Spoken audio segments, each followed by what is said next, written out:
Le burn-out des dirigeants, de ceux qui ont réussi. La face cachée du pouvoir. Tu crois que c'est le stress qui t'épuise, mais en fait, c'est pas le stress, c'est de devoir jouer un rôle. Rôle qui n'est pas toi, qui n'est pas moi, qui n'est pas nous. Exemple, dirigeant, belle posture, beau costume, cravate, etc. Tout le monde croit qu'il réussit sa vie, qu'il a des épaules carrées pour tout porter. Sauf que, en fait, ses épaules, c'est du carton.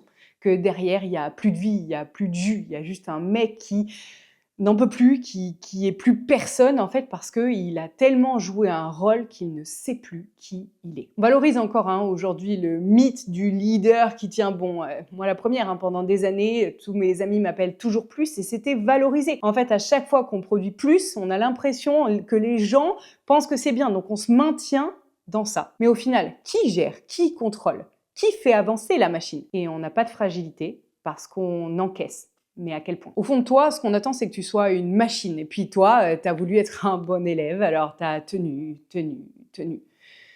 Mais jusqu'à quoi?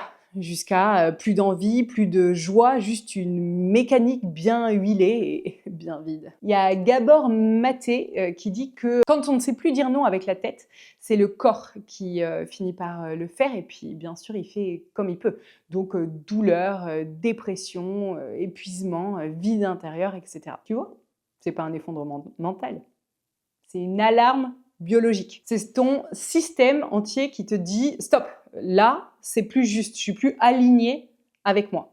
Donc à chaque fois que votre corps va vous mettre un red flag derrière, c'est que derrière, il y a des alignements. Et les racines du burn-out chez les dirigeants, les gros CEO, c'est d'une, la solitude. Ils sont hyper entourés et pourtant, ils n'ont jamais été aussi seuls. Tu prends des décisions, tu les assumes seul. Tu les portes pour les autres et en plus souvent en silence. Et quand t'en peux plus, tu sais pas à qui en parler parce que tu as peur d'assumer cette fragilité et que tu as presque une sensation d'illégitimité. Parce que bon, t'as réussi quand même, tu vas pas te plaindre. Et ça, c'est vraiment le plus traître. T'es entouré, mais t'es seul. Il y a du monde autour, mais personne dedans. Le deuxième point, c'est la suradaptation. Tu t'es tellement adapté que tu as oublié ce que tu avais envie de faire à la base. Tu es juste devenu bon à gérer, à anticiper, à faire plaisir, mais à quel prix? Tu fais plus ce qui t'appelle, tu fais ce qui est attendu. Et ça te crame doucement. Ça grignote ton être intérieur. Et un jour, tu te lèves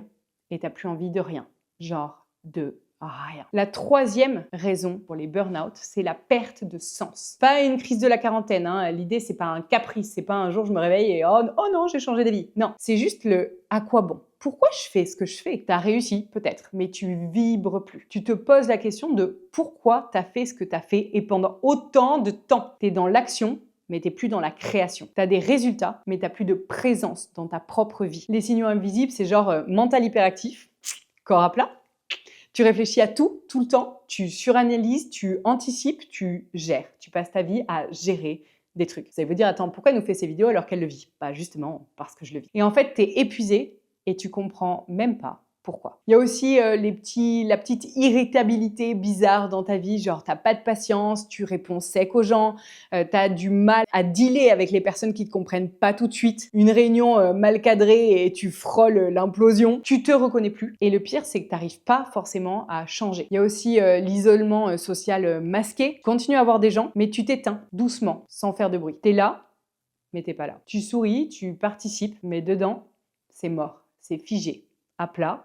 Et des fois, tu rentres chez toi et tu dis « J'ai vraiment vécu la vie que j'ai vécue là, l'après-midi avec mes potes ?» Ben ouais, t'étais pas là. Et ça se voit pas parce que t'es fonctionnel. Parce que t'as appris à faire comme si. Tu continues d'être crédible, efficace, percutant, mais t'es plus vivant. En fait, tu fonctionnes et c'est tout. Et c'est là le piège. Parce que t'as réussi à faire de ton vide un costume qui tient debout et auquel tout le monde croit, mais toi aussi. Le but, c'est comment sortir du cycle. Ok, t'en peux plus. T'as pas envie de continuellement exploser. Tu as compris qu'il fallait pas fuir et tu veux te retrouver toi. Alors voilà 3 points simples que tu peux mettre en place dès maintenant. C'est profond et surtout c'est faisable rapidement. 1. Autorise-toi à la vulnérabilité. C'est pas une faiblesse, c'est justement du courage. J'ai jamais vu quelqu'un d'aussi courageux que quelqu'un qui assume complètement sa vulnérabilité. Et probablement, c'est la première chose que tu as mise sous silence quand tu as pris des responsabilités. Tu as le droit de dire « je suis fatiguée, j'en peux plus, j'en ai marre, je délègue ». Ça, c'est un truc que j'ai mis 10 ans à faire. Et vraiment, je vous encourage à tenter parce que ça change la vie. Tu as le droit de dire « j'en peux plus, j'ai besoin de vacances, j'ai besoin de mon week-end, de couper complètement mes réseaux sociaux ».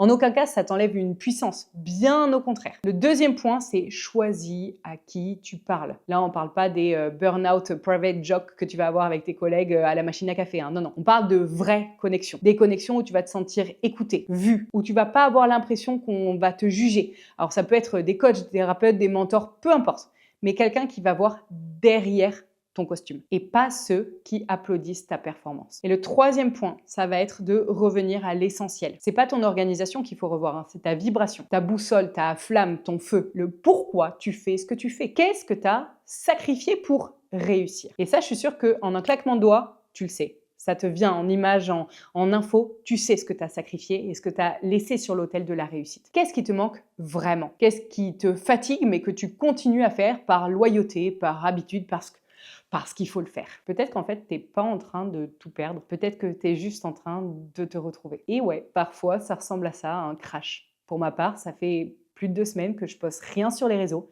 parce que j'ai besoin de revenir à une vraie vie, une renaissance douce de qu'est-ce que c'est la vraie vie en dehors de ce que les gens pensent que je suis. La chute, c'est pas l'échec. L'échec, c'est de continuer alors que ton cœur, ton corps et ton âme te disent que c'est plus possible. T'as pas échoué, t'as juste tenu bien plus longtemps que les autres. Et maintenant, t'as un choix. Pas forcément radical, mais un choix réel. Commencer à te traiter avec le respect que tu mérites parce que personne ne va jamais te donner le respect que tu mérites à part toi-même. Arrête de faire comme si tout allait bien. Arrête de faire des choses pour être validé pour un système qui en a probablement rien à faire de ce que tu es et qui veut juste que tu sois productif. Mon père m'avait dit un jour, tu sais, sur ton lit de mort, c'est pas tes boss qui iront te voir. Donc posez-vous la question, qui viendra vous voir sur votre lit de mort? Le pouvoir, c'est pas de briller, c'est de rester en vie, entier, aligné. Et ça, c'est pas confortable, mais c'est précieux. Et c'est ça le vrai leadership. Si ça te parle et que tu es justement dans cette zone grise où t'en peux plus, mais que tu sais pas encore quoi faire, alors reste ici. T'as pas besoin de te réinventer. T'as juste besoin d'arrêter de te perdre. À bientôt.